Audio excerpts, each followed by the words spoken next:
नमस्कार बच्चों, मैं सुरुचि सामरिया आपका ई कक्षा में स्वागत करती हूँ। आज आप मेरे साथ कक्षा 5 के हिंदी विषय के अंतर्गत पाठ 9 सदाचार के भाषा की बात पर आधारित अभ्यास प्रश्नों को हल कर रहे हैं। बच्चों, आप मेरे साथ यह पाठ पिछले भाग में पढ़ चुके हैं तथा इस पाठ पर आधारित अभ्यास प्रश्नों को भी हल कर चुके हैं। आज हम यहाँ पर भाषा की बात यानी कि व्याकरण से संबंधित प्रश्नों को हल करने वाले हैं। देखते हैं हमारा पहला प्रश्न क्या है। शब्दांशों और शब्दों को जोड़कर नए शब्द बनाएं। यहाँ पर आपसे क्या करवाया जा रहा है?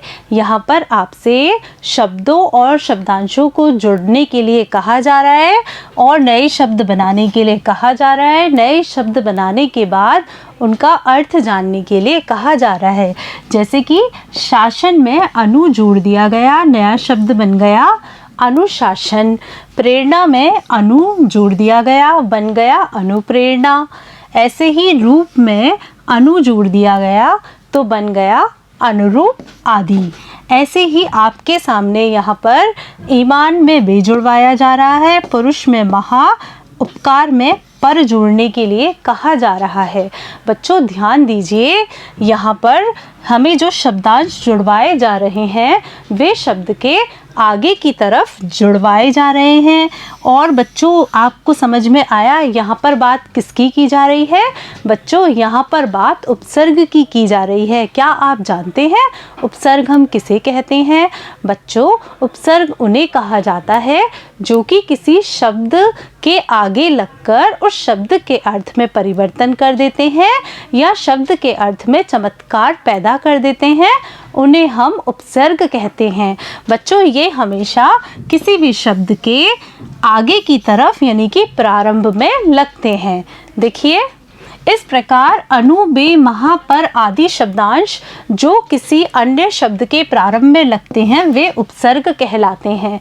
बच्चों अनु, बे, महा, पर ये सब उपसर्ग हैं जो क्या करते हैं, किसी भी शब्द के आगे लग जाते हैं और उनके अर्थ में परिवर्तन कर देते हैं। ऐसे ही अन्य और उपसर्ग भी जानिए। बच्चों चलते हैं हमारे प्रश्न की तरफ। देखिए हमसे ईमान में बे उपसर्ग जुड़वाया गया था। इससे हमने क्या शब्द बनाया? बेईमान, और इसका अर्थ होता है झूठा व्यक्ति।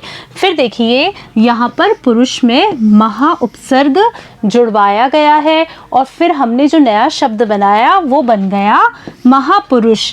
महापुरुष किसे कहते हैं? महान कार्य करने वाले व्यक्ति को।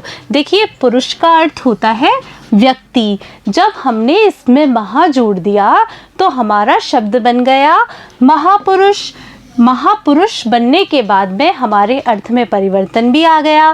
पुरुष का अर्थ सिर्फ व्यक्ति हो रहा था और महापुरुष का अर्थ हो गया महान कार्य करने वाला व्यक्ति। फिर देखिए ऐसे ही उपकार। उपकार का अर्थ होता है भलाई। उपकार में जुड़वाया गया है पर। पर का अर्थ होता है दूसरा। तो जो हमने पर में उपकार जोड़ा तो हमारा बना परोपकार। परोपकार का अर्थ होता है दूसरों की भलाई के लिए किया गया कार्य।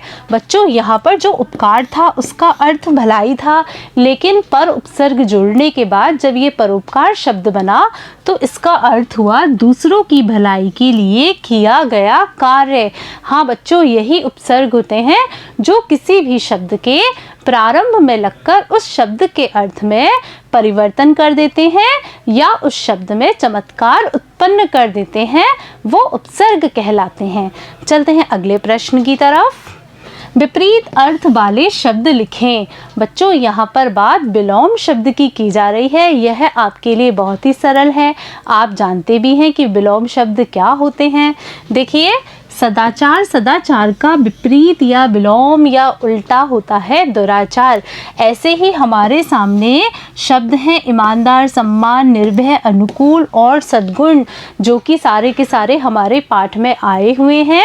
हमें इनके विलोम शब्द लिखने हैं। तो देखिए हम बनाएंगे ईमानदार का बेईमान, सम्मान का अपमान, निर्भय का सभय, अनुकूल का प्रतिकूल, सद्गुण का दुर्गुण। बच्चों आज आपने मेरे साथ आपकी पाठ्य पुस्तक आओ सीखें भाग 2 के पाठ 9 सदाचार की भाषा की बात पर आधारित अभ्यास प्रश्नों को हल किया। मुझे पूरा विश्वास है कि आपको इन सारे प्रश्नों के उत्तर बहुत ही अच्छे तरीके से समझ में आ गए होंगे। नमस्कार बच्चों।